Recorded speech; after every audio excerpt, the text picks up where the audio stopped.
দক্ষিণেশ্বর মন্দির দেখছেন। এই মন্দিরটি মা ভবতারিণী মন্দির নামেও পরিচিত।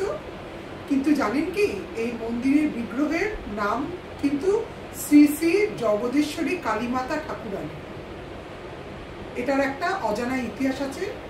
1847 সালে যখন রানী রাসমণি কাশী যাবেন বলে মনস্থির করেন, সেই সময়ে আগের দিন রাতে ওনাকে মা কালী দর্শন দেন, বলেন যে এখানেই কোনো গঙ্গা তীরবর্তী অঞ্চলে তার মন্দির স্থাপন করতে।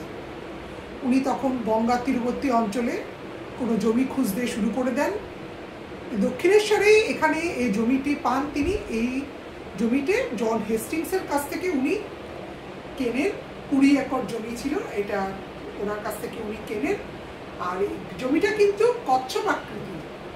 তন্ত্রমতে এই জমিটা সাধনার জন্য ভীষণই ভালো জায়গা। এখানে নবীন ভাস্করকে দিয়ে মূর্তির উনি তৈরি করেন। 1855 সালে এখানে ভবতারিণীকে প্রতিষ্ঠা করা হয়। শ্রী শ্রী জগদীশ্বরী কালীমাতা ঠাকুরানীর নামে এখানে প্রতিষ্ঠা করা হয়।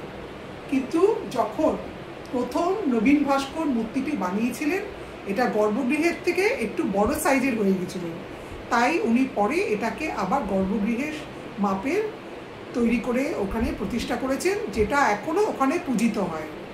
দক্ষিণেশ্বর কালী মন্দিরে এখানে ডাবের জল দিয়ে মা কালীকে পুজো করা হয়।